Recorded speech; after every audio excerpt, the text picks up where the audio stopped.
अस्सलाम वालेकुम। आज की वीडियो में हम बात करने वाले हैं हमारा जो लैट टेस्ट होता है, जिसको लॉ एडमिशन टेस्ट या लॉ एप्टीट्यूड टेस्ट के भी नाम से जानते हैं। जो भी स्टूडेंट्स लॉ के प्रोफेशन में या प्रोफेशन ऑफ लॉज में आना चाहते हैं तो उनके लिए HEC की तरफ से एक टेस्ट कंडक्ट किया जाता है LLB में एडमिशन के लिए। उसको हम बोलते हैं कि लॉ एडमिशन टेस्ट है।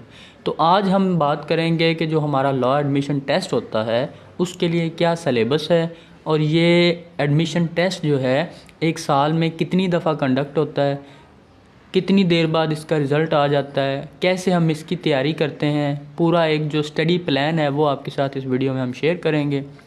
आप जो है बिल्कुल इजी हो के आपने इसके लिए तैयारी करनी है। हमने भी जब ये टेस्ट दिया था आज से 5-7 साल पहले, तो हमें भी यही बताया गया था कि जनाब ये बहुत डिफ़िकल्ट होता है, ये तो पास नहीं होता, ऐसे यूँ फ़लाँ फ़लाँ। तो ऐसा कुछ भी नहीं है। आपको किसी एकेडमी में, किसी इंस्टीट्यूट में जाने की ज़रूरत नहीं है।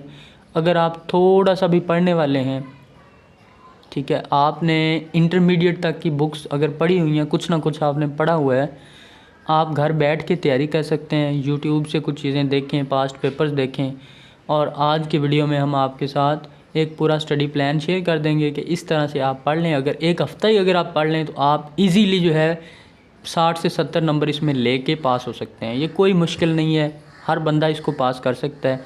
ये तो सिर्फ एक HEC ने ना एक जज करने के लिए टेस्ट रख दिया है कि जनाब बंदे कुछ जो है वो रेगुलर भी हैं या ये ऑनलाइन वाले जो हैं पढ़ के सारे आ गए हैं लॉ में। तो ये कोई मुश्किल नहीं है, आप इसको इजीली पास कर सकते हैं। तो हम बगैर टाइम वेस्ट किए हुए अपना जो है आज का सिलेबस शुरू करते हैं कि जो लैट है उसका सिलेबस क्या है। तो इसमें अगर हम बात करें कि हमारा जो ये लैट का टेस्ट होता है, ये 100 नंबर का बेसिकली टेस्ट होता है, MCQs बेस होता है। 75 नंबर इसमें जो है वो मल्टीपल चॉइस क्वेश्चंस के होते हैं, और जो 25 नंबर बचते हैं वो होते हैं इसमें सब्जेक्टिव के, जिसमें आपने जो है 10 नंबर की पर्सनल स्टेटमेंट लिखनी होती है जो अपने ऊपर ही होती है, और जो 15 नंबर का होता है वो ऐसे लिखना होता है आपने इसमें। तो हम इसकी जो डिस्ट्रीब्यूशन है मार्क्स की वो हम देख लेते हैं कि किस तरह से इसमें सारे जो हैं वो जो नंबर्स हैं वो तकसीम है। इसमें सबसे पहले तो ये है कि जनाब टोटल जो है 75 MCQs जैसे कि मैंने आपको पहले बता दिए हैं, और उनके लिए पूरे आपके पास 100 मिनट्स होते हैं। 100 मिनट्स में आपने 75 MCQs सॉल्व करने होते हैं। तो इसमें इंग्लिश जो है आपकी 20 नंबर की इंग्लिश में से MCQs आते हैं, जो कि कोई इसमें मुश्किल नहीं चीज़ होगी। सिर्फ एक जनरल इंग्लिश में से आपके 20 नंबर के MCQs आ जाएंगे, और इसके बाद जो है 20 नंबर का आपका जनरल नॉलेज होता है। अगर आप डेली की न्यूज़ वगैरह सुनते रहते हैं तो आपका ये भी क्लियर इंशाल्लाह हो जाएगा। कोई इसमें मुश्किल चीज़ नहीं है, आसान सी MCQs इसमें भी 20 नंबर के। और पाकिस्तान स्टडीज़ जो आपने याद ये रखना है कि आपने जो मैट्रिक में और इंटरमीडिएट में पढ़ी है ना जनरल नॉलेज या पाक स्टडीज़, उसी में से ये सारी चीज़ें आपकी बननी हैं। अगर आप उन बुक्स को दोबारा से एक दफ़ा रीड कर लेते हैं तो आपका ये सारा पेपर इजीली क्लियर, मैंने भी ऐसे ही क्रैक किया था इसको। तो पाकिस्तान स्टडीज़ जो है आपकी 10 नंबर की आएगी। इस्लामिक स्टडीज़ जो होगी आपकी, जो आपने मैट्रिक इंटर में पढ़ी है, बार बार मैं आपको यही चीज़ कह रहा हूँ कि मैंने भी पेपर दिया है, तो ऐसे ही ये सेम चीज़ें मैट्रिक और इंटरमीडिएट वाली पूछी जाती हैं। इस्लामियात 10 नंबर की आपकी MCQs आएंगी। मैथमेटिक्स 5 नंबर की MCQs, बिल्कुल जनरल सी मैथमेटिक्स, कोई इसमें चीज़ नहीं आएगी। वो एक फार्मूला सा दे देंगे कि जनाब अली को हमने 20 रुपये दे के फ़लाँ चीज़ लेने भेजा, इतना उसने ये ख़रीदा, इतना ये ख़रीदा, बाकी कितने पैसे बचे, इस तरह के ना कोई कॉमन से क्वेश्चंस आ जाएंगे। 5 नंबर के ये होंगे। और उर्दू आपकी आएगी 10 नंबर की, बहुत ही इजी। और इस तरह से ये आपके 75 नंबर डिवाइडेड हैं। आसान तरीके से आप इसको पास कर सकते हैं अगर आप थोड़ा सा टाइम भी इसको जो है आप दे के पढ़ते हैं तो। और उसके बाद जो है हमारा पार्ट 2 है। पार्ट 1 हमारा ऑब्जेक्टिव है, पार्ट 2 सब्जेक्टिव है। इसमें आपका 25 नंबर का पेपर होता है, और 40 मिनट में आपने इसको भी हल करना होता है।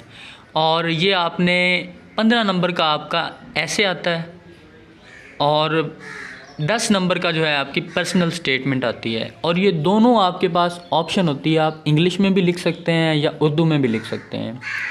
लेकिन शर्त ये है कि अगर आपने इंग्लिश की लैंग्वेज सेलेक्ट की है तो फिर आपको दोनों जो हैं पर्सनल स्टेटमेंट और ऐसे इंग्लिश में लिखना पड़ेगा। अगर आपने उर्दू सेलेक्ट की है तो फिर आपको उर्दू में ही दोनों को लिखना पड़ेगा।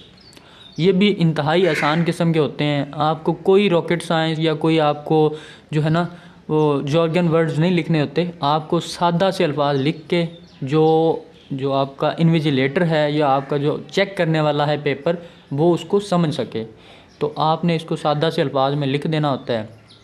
तो ये भी आपका इजीली पास हो जाएगा। और जो लैट के लिए क्वालिफ़िकेशन है वो आपकी कोई भी 12 साल तालीम हो आपकी, ठीक है, किसी भी डिसिप्लिन में, तो आप जो है LLB के लिए लैट टेस्ट के लिए एलिजिबल हो जाते हैं। तो ये था हमारा सिलेबस कि किस तरह से सिलेबस की डिवीज़न है, किस तरह से हमने तैयारी करनी है। तैयारी करने का सेम फार्मूला यही है, आप सिलेबस को जहन में रख लें तो आपकी तैयारी 50% मैं कहता हूँ हो गई है। अब हमारा जो है बहुत ही इम्पोर्टेंट पार्ट की तरफ मूव करने वाले हैं कि इस लैट टेस्ट को हमने जो 2025 में देना है इसको प्रिपेयर कैसे करना है। तो इसको प्रिपेयर करने के लिए कुछ सिंपल टिप्स हैं जो आपको मैं शेयर कर रहा हूँ। आप इन पे अगर जो है अमल करेंगे, इनको फॉलो करेंगे तो ईज़िली आपका ये पेपर पास हो जाएगा। नंबर 1 इसमें है कि आपने सिलेबस को सबसे पहले जो आपको मैंने बता दिया है सिलेबस, वो आपने अंडरस्टैंड करना है कि किस पार्ट में कितने नंबर का पेपर आना है और उसी हिसाब से आपने उस पार्ट को टाइम देना है। इंग्लिश फ़र्ज़ कर लें 20 का है तो आपने उसको ज़्यादा टाइम देना है। मैथमेटिक्स 5 नंबर का है तो उसको आपने कम टाइम दे के सॉल्व करना है। नंबर 1 है अंडरस्टैंड द सिलेबस, ठीक है। तमाम जो सिलेबस है उसको आपने फोकस करना है, समझना है कि क्या उसमें टेक्निक्स हैं, किस तरह से वो सिलेबस डिवाइडेड है। नंबर 2 पे जो चीज़ है वो आपने पास्ट पेपर्स को जो है प्रैक्टिस करना है। पास्ट पेपर्स डाउनलोड करके मैं इसके जो डिस्क्रिप्शन है उसमें डाल दूंगा, आप वहाँ से भी निकाल सकते हैं और HEC की वेबसाइट पे भी पास्ट पेपर्स पड़े हुए हैं। आपने क्या करना है कि पास्ट पेपर्स को समझना है, उसके पेपर के पैटर्न को समझना है और टाइम मैनेजमेंट को समझना है कि मैंने जो है पेपर्स को सॉल्व करने के लिए कितना टाइम मुझे दरकार होगा और क्या मैं उस टाइम में पेपर कर सकता हूँ। ये चीज़ें आपने समझनी है, प्रैक्टिस करनी है इनकी पास्ट पेपर्स की। थर्ड 1 पे जो वेरी इंपॉर्टेंट चीज़ है वो अपनी राइटिंग स्किल्स पे आपने फोकस करना है, क्योंकि 25 नंबर जो हैं एक बहुत बड़े मार्जिन आपके पास राइटिंग स्किल्स होगी आपके पास। तो आपने जो है अपनी राइटिंग स्किल्स को इम्प्रूव करना है। अपनी जो है ऐसे आपने लिखना है, चूँकि पर्सनल स्टेटमेंट लिखनी है तो वो जो है आपका एक तो आपने जो राइटिंग स्किल है उसको क्लियर करना है और साथ में लॉजिक भी बनता हो। ये ना हो कि आप पर्सनल स्टेटमेंट या ऐसे शुरू करें किसी और टॉपिक पे और आगे नतीजा कोई और निकल आए, ऐसे नहीं है।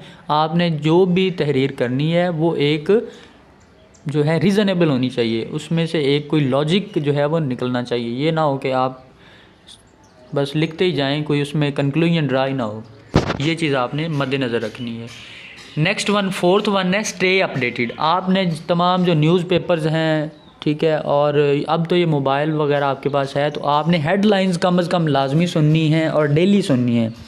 हेडलाइंस में ये होगा कि आपको तमाम जो करंट इवेंट्स हैं उनसे आप जो है अपडेटेड रहेंगे और आपका जो जनरल नॉलेज का पोर्शन है और काफ़ी सारी चीज़ें आपकी वैसे ही आपको समझ में आ जाएंगी। नेक्स्ट 1 है यूज़ गुड रिसोर्सेज। आपने तमाम जो ऑनलाइन मटेरियल्स हैं, जो भी ऑनलाइन मटेरियल्स लैट के हवाले से है, जो लैट के सिलेबस को कवर करता हो, तमाम जो प्रिपरेशन बुक्स हैं उनको आपने कंसल्ट करना है, उनको आपने रीड करना है बिल्कुल अच्छे तरीके से। और उसके अलावा जो चीज़ें हैं वो आपने अपनी ये चीज़ें मद्देनज़र रख लेनी है कि आपकी FA FSC या इंटरमीडिएट किसी भी जो है वो डिसिप्लिन में हो तो आप उसके लिए एलिजिबल हैं लैट के लिए, ठीक है। और लैट जो है वो साल में कम से कम 4 दफ़ा होता है, ठीक है। इसके अलावा आपने 50 नंबर लेने होते हैं 100 में से, और जो ये 2 साल के लिए लैट टेस्ट में वैलिड होता है। तो ये था हमारा आज का लैट टेस्ट के हवाले से। आई होप ये आपको वीडियो अच्छी लगी होगी। आपको किसी भी किस्म की हेल्प चाहिए, इसमें आपको टेस्ट जो है इसके लिए पास्ट पेपर नहीं मिल रहा है, इसका सिलेबस नहीं मिल रहा, कोई भी आपकी अगर डिफ़िकल्टी है तो आप कमेंट बॉक्स में हमसे पूछ सकते हैं, हम आपको इंशाल्लाह फौरी तौर पे उसका रिप्लाई करेंगे। बाकी अगर आपको ये वीडियो अच्छी लगी है तो आप हमारे चैनल को लाइक कर सकते हैं, सब्सक्राइब। Thank you.